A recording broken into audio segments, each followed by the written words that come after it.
اسلام میں مکمل داخل ہو جاؤ، ادھورا داخل ہونے کی ضرورت نہیں ہے۔ تو اگر انسان یہاں ادھورا داخل ہو کے اپنے آپ کو مسلمان کہہ رہا ہے تو اللہ کہہ رہا تو مسلمان تو ہو ہی نہیں۔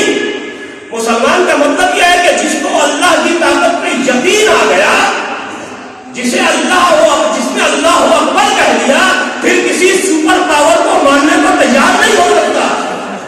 مرتے مر جائے گا مگر کسی کو اس کے علاوہ کسی اور کو سپر پاور نہیں، اس لیے کہ اللہ اکبر کا نعرہ لگایا ہے۔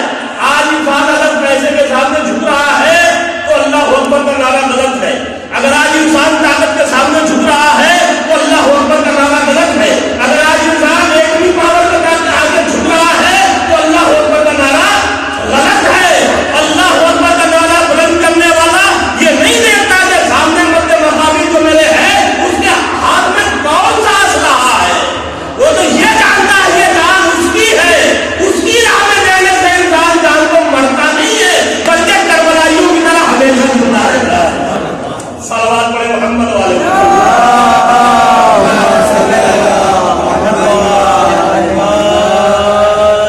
تو انسان اپنے نسلوں کی، اپنے بچوں کی تربیت کو اس طرح سے دے، اس طرح سے پرورش کرے کہ بچہ اپنے حقوق کو، اور میں نے یہ بات کسی مجلس میں پڑھی ہے کہ دیکھیے سب سے پہلے جو حق ہے وہ حقوق الولد ہے۔